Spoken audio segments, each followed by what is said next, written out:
I've long wanted to have this moment where my friend and teacher, Rabbi Sharon Brous, would be here for a conversation or presentation or more. And we get to hear her preach at 11:15 and have this conversation here.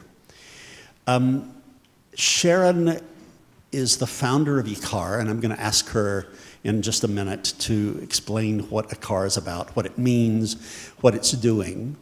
But the story is that it is one of the most vibrant and trend-setting and pioneering Jewish congregations and I think faith communities in all of the world.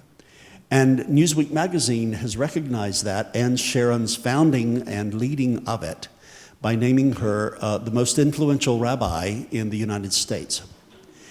Now, the great thing about Sharon is that I get to have a personal relationship with her.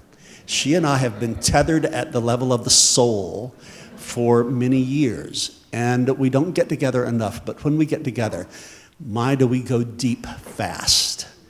And our relationship is marinated by candor and love, mutual affection, and great respect. She is absolutely brilliant. Let me tell you a little bit about her. I know that's enough. And my people love more information. When Newsweek distinguished her, they credited her with reanimating Jewish community and re-energizing prayer at a time of growing disaffection and declining affiliation. President Obama asked her to come and pray at the inaugural prayer service for his second inauguration, I think.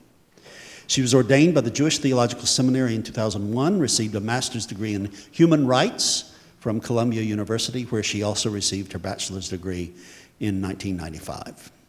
She and her wonderful husband, David, have 3 kids, right? Wonderful. She is busy all over the world speaking. Would you please warmly welcome my dear friend, Rabbi Sharon Brous.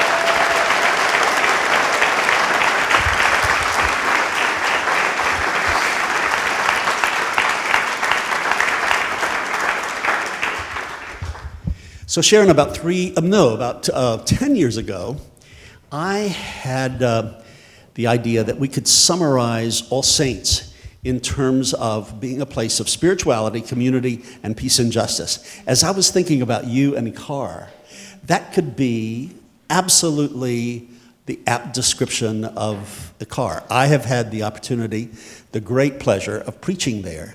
And the place is alive with a love for prayer and deep spirituality when those folks get together. It is such a vibrant community. And Sharon can't open her mouth without talking both about spirituality and our responsibility as moral people in the world to advance social progress. So, would you please just take the microphone for a few minutes first and tell us a little bit about how IKAR came to be, how maybe, if you don't mind my suggesting, talk a little bit about your vocation and how you woke up to the fact that you were supposed to be a rabbi. Okay. That's first, and then IKAR. Okay. First of all, it's such an honor for me to be here with you, and this is such a holy place. I feel it every time I come here, and I really say, without exaggerating, that some of the most important epiphanous moments in my religious journey have happened on this campus. I will share some of them with you. You might find that strange. I'm a rabbi. But it's absolutely true. And I'm sure many of you have been in the room for many of the same moments that have become for me turning points. I'll talk about a couple of them later on today. But I just want to say that I met Reverend Ed Bacon, who yesterday when I was announcing and inviting our community to come join us here this morning, I called him Rabbi Ed Bacon 3 times. So I kept saying, you have to come and spend time with my rabbi, Ed Bacon. And everyone was laughing, and I really didn't know why. Let me try again. My dear friend, Rabbi Ed Bacon. So when I first moved out to Los Angeles from the East Coast, my very dear friend, Daniel Sokach, who now runs the New Israel Fund, and I think many of you know, and has been really at the leading edge of moving the conversation on Israel-Palestine forward in such beautiful and courageous ways for many years. At the time, he was running Progressive Jewish Alliance, and He was my first friend in Los Angeles, and as soon as I moved out here, he said, "You're about to meet your second best friend in Los Angeles, the Rabbi Ed Bacon." So he brought me to church, and we ended up coming back many times, and this place has really transformed my heart in very profound ways, and I know I wouldn't be the rabbi I am in the world if it weren't for the reverend and teacher that you have here. So I am so grateful to you and to this beautiful community. Thank you for having me. So I'll try to answer this very quickly, but I'm a rabbi, so I could actually just talk for hours and hours, and we'll miss services. So you'll just kick me in the shin when it's time to stop talking. I will say I grew up with a very strong sense of Jewish identity, but not a very strong connection to the Jewish community. And this is something that a lot of Jews in America have. Our Jewishness really matters to us on a core gut level, but we're not religious. The question of God is something we might not contemplate our entire lives. Even going to prayer, going to services, is not necessarily part of our weekly or maybe yearly, maybe once a year agenda. Being a part of a religious community, the way we eat, the way we practice, not necessarily, but still being a Jew really, really matters on some core identity level. That's the case for many American Jews. It was certainly the case for me. And it was important enough to me that I wanted to be in a university where there was a strong Jewish presence, even though I had no real connection to Jewish practice or community. And when I went to Columbia as an undergrad, I realized immediately how distant I was actually from the Jewish community, because I would show up in Jewish environments, and everywhere I went, I felt like an outsider, because there were all these rules and laws and practices and ways that I didn't know, even though I'd spent my whole life as a Jew. And I kept banging my head against the wall. And I will tell you, one of the earliest times that I came to All Saints Church, I noted that your reverend here mentioned Abraham Joshua Heschel 4 times in one sermon, which I thought was really made me feel very much at home. Abraham Joshua Heschel wrote, "Sometimes you find yourself banging your head against the wall again and again and again until you realize that there's meaning even in banging your head against the wall." And I think I learned that at some point. I felt very disconnected from my community. And it felt like an uphill battle to find a way to really connect meaningfully, because every environment I put myself in, I realized I didn't know the rules. And so I left, and I thought, I'll be a New Yorker Jew, which means I'll read the New Yorker, and I'll drink coffee and live on the Upper West Side, and I don't need to go to services and have Shabbat dinner. And I'll just be a good human in the world. And I wanted to be a civil rights attorney, and I started to learn about African American history and culture, and started to learn constitutional law.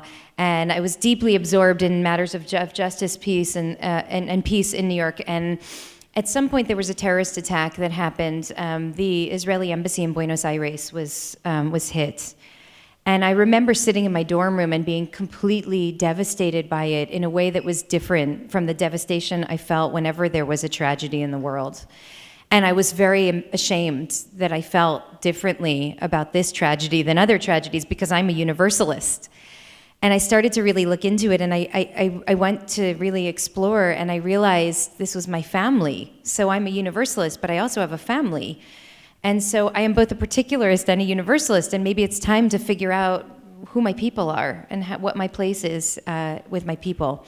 And that led to a very bizarre journey, which included going to every single synagogue in New York City and being turned off by every one of them. And I would walk in, the cute boy who lived across the hall was this super Jew, and so I knocked on his door and said, "Hey, can you come with me? I need to go to synagogue. I have to find a place where I can learn." And we ended up married with 3 kids many years later, but along the way, our falling in love montage is David and me going to synagogue every Friday night, and me leaving crying, and then David comforting me over wine and pasta in some Italian restaurant. And so we did this for almost an entire year until we landed at B'nai Jeshurun on the Upper West Side, which I imagine some of you have visited. when I walked in the door, it was meeting in a church because the roof had fallen in and they had this beautiful partnership with the church down the street. And when I walked in, I literally said to David, we are 18 years old. We're not doing this forever. Like, we should be going to bars and clubs, and we're going to synagogue every Friday night. So I said, if this doesn't work, I'm really done. It had been 30-something weeks. I think 36 weeks because it feels very Jewish, but I don't know how many really. So we went in and we sat in the back row. And the rabbis, it was 92, and the rabbis were in front of the room. And this was like, you have to imagine now Reverend Ed Bacon as a rabbi in New York City in 1992, because this is what was happening in the body of Marshall Meyer, this amazing rabbi who I'd never heard of before, who turned out to be a great human rights hero. And he was standing in front of the room, and he said, because of homophobia, because of fear and hatred, we are going to allow tens of millions of young people to die from HIV/AIDS because we're too afraid to stand up and demand resources and education. He said, every one of us is obligated as a Jew and a human being. We need to take to the streets and demand that proper resources are dedicated to this so that before he said, mark my words, this will become a pandemic. And millions of people around the world will die. And I was crying and crying, saying, what is someone doing talking about something relevant in synagogue? Synagogue is the antithesis of relevance. And then people started to sing and dance. It was like All Saints. It was really, and I thought, oh, that's Judaism. It was my first introduction to what Judaism could be as a religion that holds both faith and action. And I was so moved, and we signed up to go to Israel because I said, I need to learn enough about my people now so that I can actually have a voice in this community and be really a part of it, not from ignorance, but really from love. And so it became, when I went to Israel, I really didn't expect, I thought I'll learn some Hebrew and I'll become fluent enough that I can show up in services and not be embarrassed. I'll know when to stand up and when to sit down. But I ended up falling in love with the study of Talmud. And it was, for me, the most intellectually and spiritually awakening, enlivening study that I had ever done. And I thought, my parents will kill me if I tell them I'm going to go start studying Talmud after this great education I got in college. So I have to frame it like a graduate school program. So I'll just call it rabbinical school, and then I get to study as much Talmud as I want. And I will say, and then I'm going to stop talking so we can. Okay, fine. So I ended up going to rabbinical school in New York City, just a few blocks away from where I went to college. And I had never heard of it before when I was in college, but when I came back, went there. And I was studying Talmud 14 or 16 hours a day. It was so invigorating and enlivening. I loved it. And then it happened, my fourth year of rabbinical school, that there were these horrible floods in Mozambique. And there was an article on the front page of the New York Times on the bottom corner of the page, and the article was about, it showed these pictures of women in trees, and they were holding bundles in their arms, and there was raging floodwater beneath them, like the pictures of Katrina that we saw years later. And it said that these floods were so horrible that women had climbed to the top of trees holding their babies in bundles, waiting for rescue helicopters. In fact, one woman actually gave birth in one of these trees. And the article said that some of the women were up there for 3 or 4 days with no food, and until their babies fell into the water below. And I was completely paralyzed. And I just looked at all these holy books on my shelf and thought, what is the point of all of this if these women are sitting in trees waiting for us, and we're studying in seminary? And so I decided I'm going to quit rabbinical school. And I marched into the Center for the Study of Human Rights at Columbia, which I had remembered seeing as an undergrad, and I said, I need to see your director immediately. It's an international emergency. And the guy, he said, come on in. His name was Paul Martin. He was a former priest. And I said, I'm dropping out of rabbinical school. I need to get rescue helicopters. We have to go help these women and the babies. It sounds funny to you. And for me, it was not funny at the time. And he said, I need to tell you something. He said, sit down, take a breath. He said, I have to tell you something. You'll do a whole lot more for the world as a rabbi who gives a damn about the women and babies in Mozambique than you will trying to work through some system to get helicopters right there now. He said, this will be a lifelong commitment that you'll carry with you, and you can have a reverberative effect if you follow your path. So he kept me in rabbinical school, this priest. And thank God. I ended up doing a program there while in my last couple of years, and it was very powerful. Anyway, when I came out to this city, to Los Angeles, after many years in New York, I ended up doing a fellowship, a training in New York, also at the same synagogue where I was kind of awakened. And I came out to the city, and I found that most of the Jews who I met out here were really disconnected from synagogue life. Some of them went to church, by the way, because they really liked the preaching in the community, but they were really separated from religious life. And they felt, I started talking to them, just doing one-on-ones and meeting with them, and I found that there were a number of things that disconnected young Jews from institutional religious life. Socially, it wasn't their people. Intellectually, it felt like we weren't applying the same amount of rigor to the hard questions that we were to the easy questions. Spiritually, these were people who would go travel around the world to find a great spiritual leader. They weren't finding what they were looking for in synagogue. And politically, it just felt that what was happening in the institutions did not reflect where the hearts and minds of the people were on the street. And for all those reasons, they had kind of abandoned ship. And I felt I felt really sad, like we're losing a whole generation of people because they're not going into the institutions. Even if what's happening in the institutions is great, nobody knows it. So they're just not walking in the door. So what if we just start something in our living room, right? We'll just like peel away all of the container and just start building. And we tried a few times. We had a few services in our living room, and everybody who came was a rabbi or married to a rabbi. And I thought, no, you guys are nice, but you're not who we're building this for. We have to build this for the people. And one night, Daniel Sokach, second shout out of the morning, introduced me to a couple, Melissa and Adam, who had kind of abandoned all hope of ever finding a spiritual community that really felt like their own. And we met together and talked about, they asked if I could tutor their kids to become B'nai Mitzvah one day, to have bat mitzvah in the backyard. And I said, I don't want to be a bat mitzvah tutor, but here's what I see happening in the world right now, vis-a-vis religion, vis-a-vis the Jewish community. Here's what I think is possible. And I shared the vision, and they shared the vision that I had. And what I basically said was this. So to answer your question, here's what I said. I warned you. Thank you very much. We're out of here. So what I said was this. I said, we live in an age, this was 2004, in which religion is increasingly defined by extremism, hatred, and violence on one side, and on the other side by apathy, indifference, and utter boredom. And what we need to do is we need to stake a claim in the prophetic space that lies in between. And we have to, thank you. So I said, we have to reclaim a religious space that honors the dignity of every single one of God's children, that creates a religious engagement that is so joyous that people look forward to it on Tuesday. They're counting the days until Shabbat. That allows us the space to sing and to dance and to cry together, and helps us figure out how to be human beings in a world on fire. And so Melissa and Adam said, you go home and write down everything you just said. We're going to do this. And we just launched the thing. Like I stayed up all night, wrote it down. We put it out to the world. We said, if this interests you, come on Friday night. Let's see what we can do. And we set up 20 folding chairs in a room. 135 people showed up.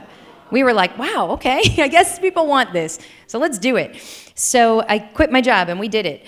And along the way, I have it's been 12 years now. This was actually our anniversary weekend, this weekend. I remember it because it's the Torah portion about the skin disease. So whenever we come to this Torah portion, it's a special celebration in our community. So, Tazria. So I have kept in my mind the teachings of Reverend Ed Bacon and the Torah that I have learned from you.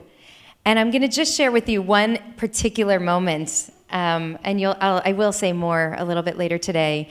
But there was one, I came here when Archbishop Desmond Tutu was here. How many of you were in the room? Yeah. You know what I'm going to say. I feel so blessed that I got to witness this live. But as I remember it, Archbishop Desmond Tutu stood in front of this room and he said, for all of those years when we were in lockdown, when we were in prison, and we thought the whole world forgot about us, every now and then they would deliver us mail, and it would be some nice white Christian from Pasadena saying, we remember you, and we stand with you, and your struggle matters. And he said, I used to say to Nelson, one day when we get out of here, I'm going to go thank those Christians in Pasadena. So he said, I'm here to say thank you, because you let us know that we really mattered.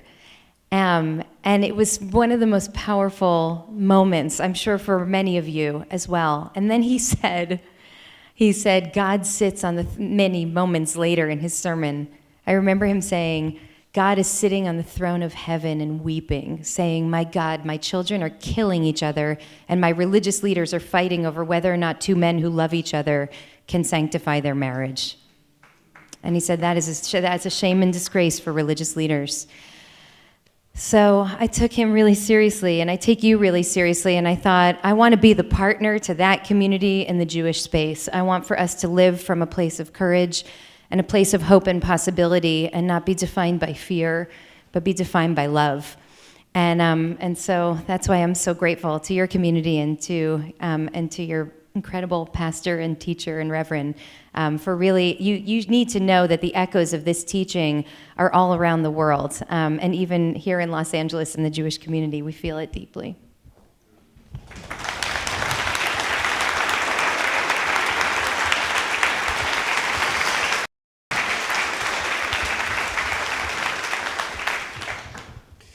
So you've already answered this question eloquently. Let's go deeper.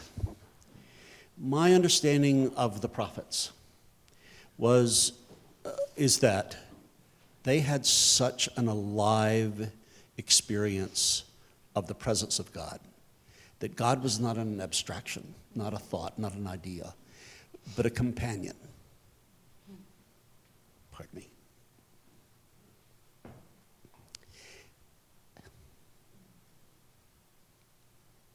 And that also meant that they had all this audacity and courage to stand for everyone who was vulnerable.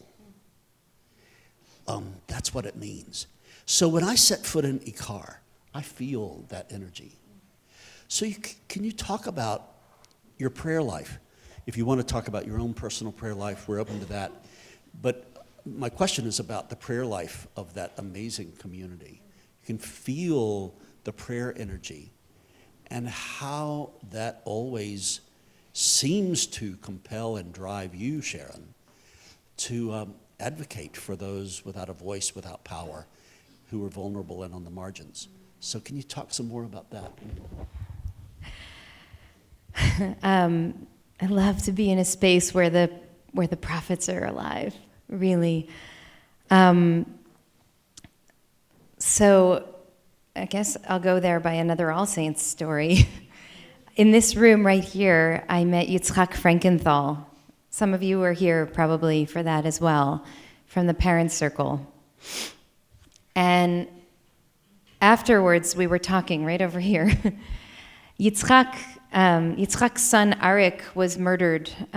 He was abducted and murdered by Hamas. And he shared this story with me privately afterwards, in which he said that his son was missing for several days, and the whole country was, in terror and just with his family. And the knock came on the door in the middle of the night, and he opened the door and he saw 3 generals standing at the door, which is the way that they deliver news that someone has been killed.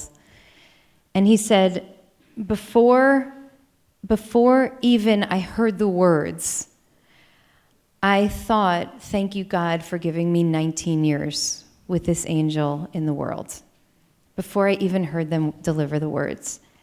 And he said, and I knew in that moment that was why I had been praying 3 times a day my whole life, even though most of the time when you enter into prayer, especially when you have a very rigorous prayer practice, it's time bound, it's quick, it's in and out, 7 minutes, if you get good.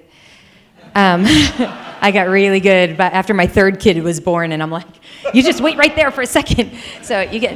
But he said, somehow the practice of prayer created a container in his heart that could hold gratitude and grief exactly at the moment that he needed it most.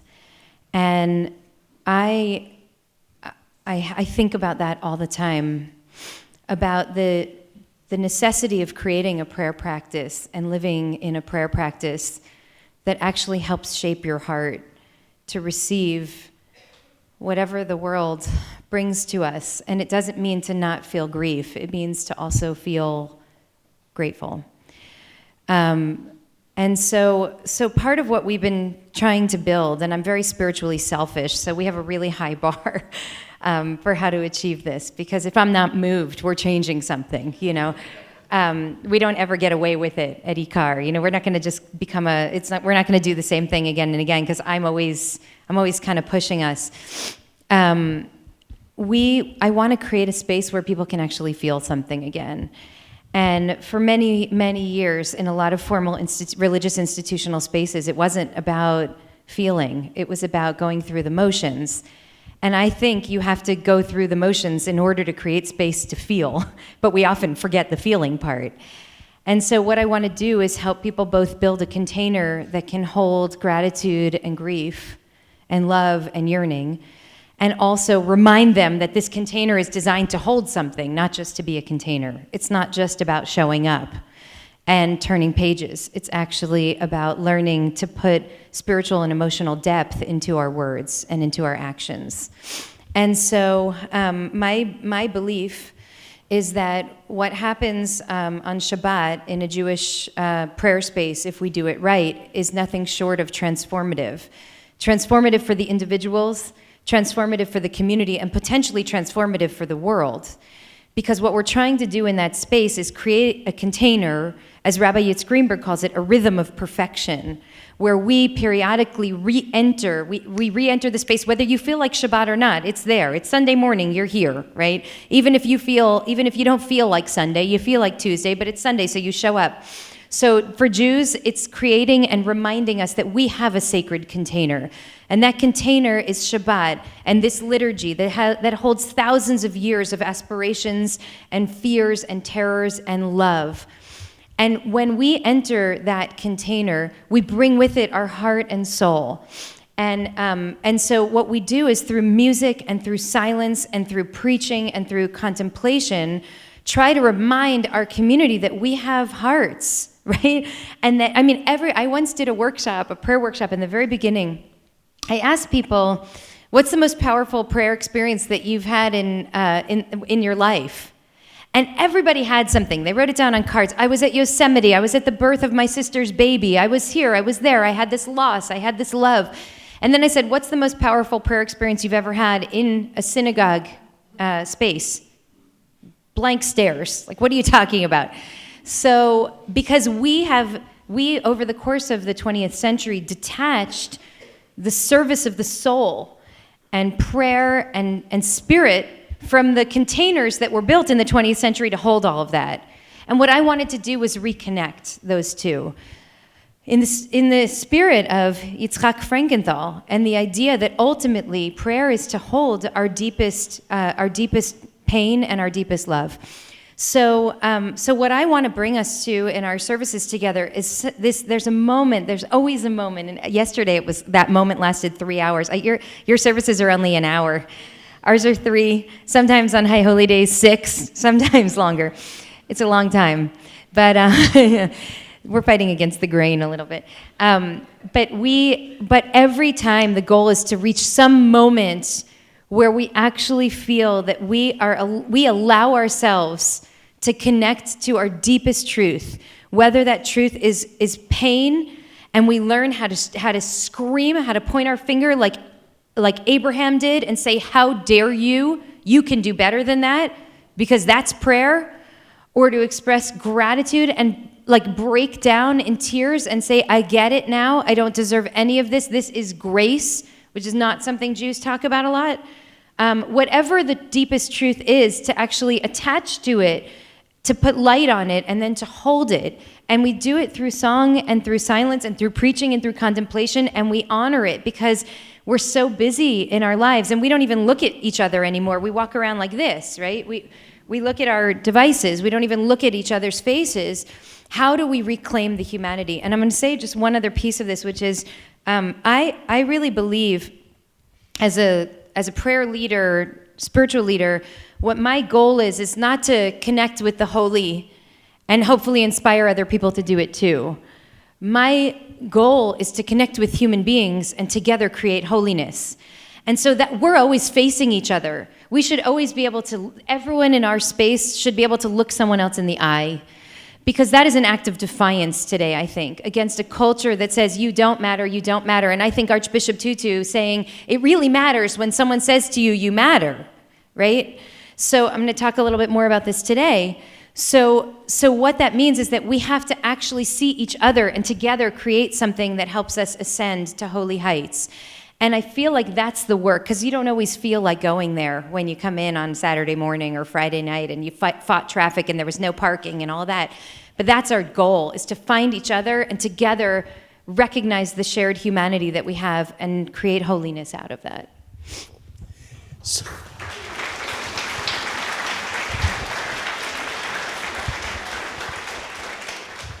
before we go to the last question, I'm feeling compelled to go ahead and say, no, Sharon is not a candidate as the new rector of All Saints Church.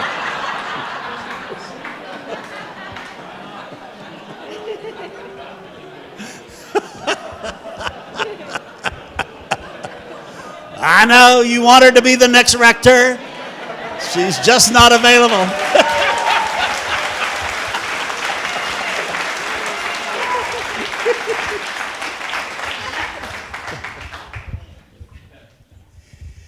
Sharon and I have had some really painful and honest conversations about Israel and Palestine, and we have to go there.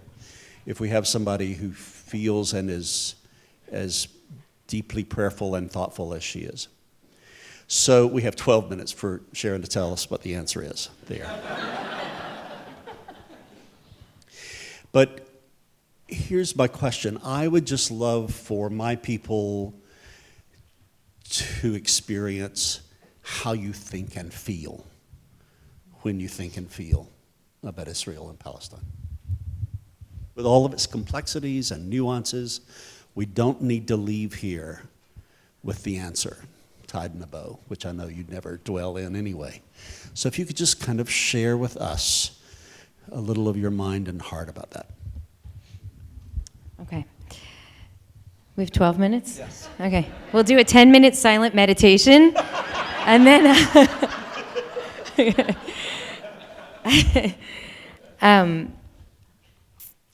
obviously this is something that I think a lot about and have shed many tears over. My understanding of what Zionism is the aspiration of a people who for 2,000 years has been without a home and has been victim to all kinds of horrors and evils around the world without the ability to defend ourselves and to protect ourselves and our children, to go home and to build a home that can honor our dignity and our humanity and our yearnings, and also create space to realize our greatest aspirations, which come from the Torah itself. Our aspirations of building a society that is, in the language of Michael Walzer, the great political theorist, an anti-Egypt, which doesn't mean contemporary Egypt. It means ancient Egypt, meaning to build a society that's the antithesis of one that degrades and oppresses and excludes. And that is a dream that our people has held for many thousands of years and has actually, in ways that are breathtaking and astounding to me, inspired my people through incredible darkness, holding a hope that things would get better. I'm actually reading a book right now called The Anatomy of Hope. I don't know if you've read that, which is written by an oncologist, hematologist, who talks about the realization as a doctor that the role of hope really correlates to the possibility of recovery for many, many patients. That hope is life-sustaining. And for my people, the hope of going home one day and not being victim to the whims of history is a hope and a dream that has taken us through pogroms and gas chambers and many other horrors of history. The great challenge of the contemporary state of Israel is that once you cross the border, you have to actually go out and build that state and that reality on the ground. And in some ways, the dream and the aspiration is easier than the reality. And I used to think it was such a tragedy that Moses died before getting to cross over. And there's a powerful midrash, a rabbinic text, that talks about the last conversation between God and Moses, when Moses says to God, "You've got to be kidding me. For all these years, I basically gave up everything to do your will. All I want is my feet on that soil." And God says, "No, you just can't do it." And Moses says, "I don't understand." And God says, "Well, you're not going to understand, but I do." And I used to find that to be incredibly tragic, and now I think Moses was saved from actually having to put into practice the greatest dreams and aspirations. It's not easy to build a state. And I think a lot of mistakes have been made along the way that have made it even harder.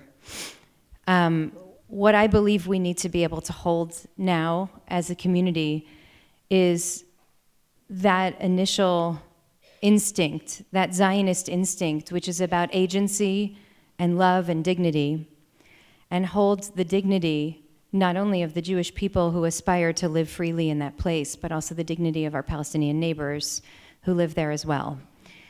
And Ari Shavit has written very powerfully about this in the last couple of years, but his sense that one of the great mistakes made at the beginning of the founding of the state was that we really were a people without a land, and we saw Israel, our ancient homeland, Palestine at the time, as a land without a people, except that it wasn't.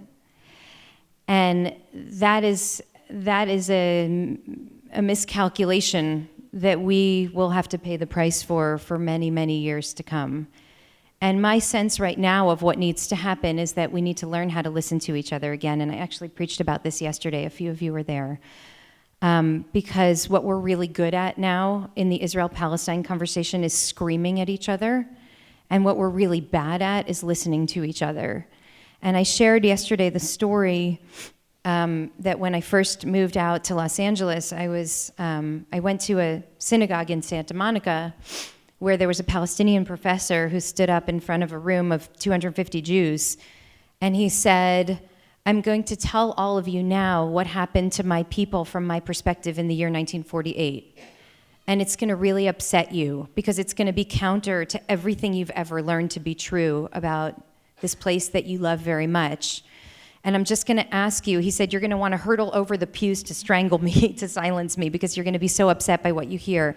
And I need to ask you instead to listen to me, because the only way out of this," he said, "is together. And you need to hear my narrative to know what my people's story is, and I need to hear yours to know your story." And so I listened to him. The most important thing he said was that.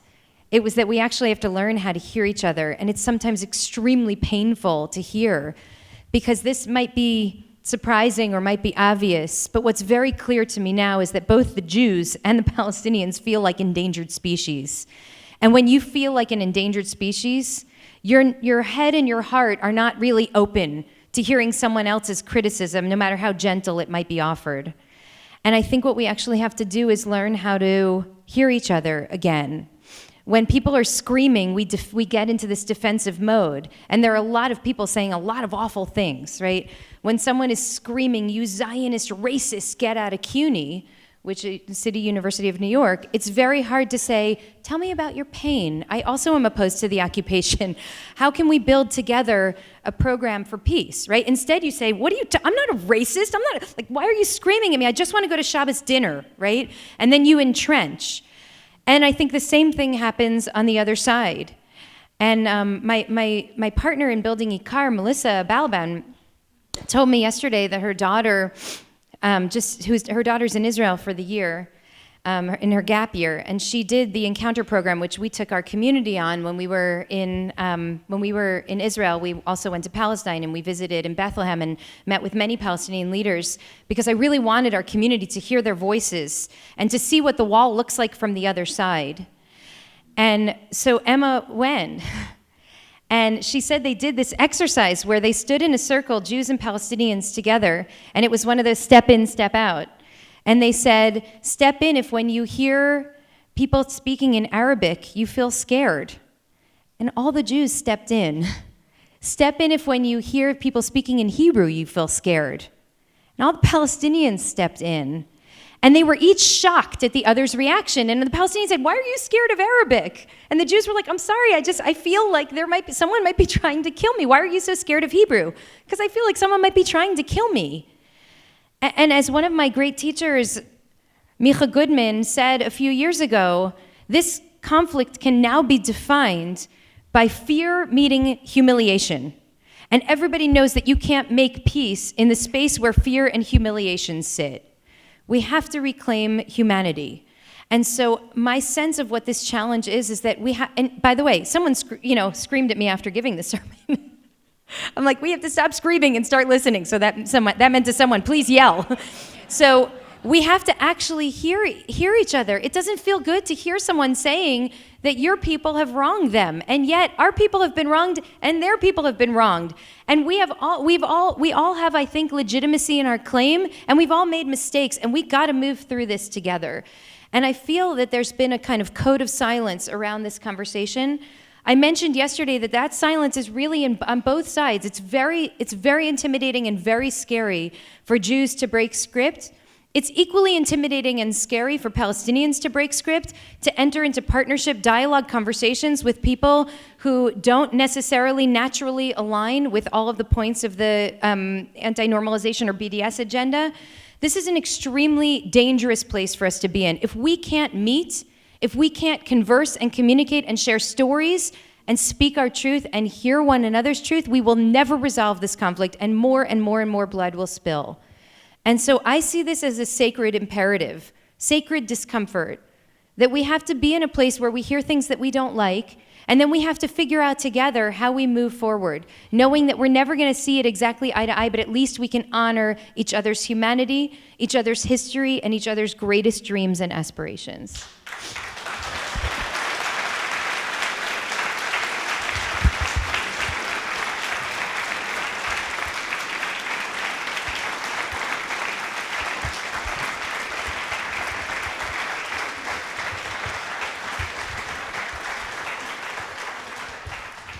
When the people in blue start leaving, those are the choir members. That means that we have to leave too. And we want to give Rabbi Brous 15 minutes to breathe before she preaches. Everybody here is invited to come to church, where she will be preaching at the 11:15 liturgy. But before we leave, in addition to the applause that we just offered for that brilliant thinking, let's give thanks to Sharon Brous for being with us today.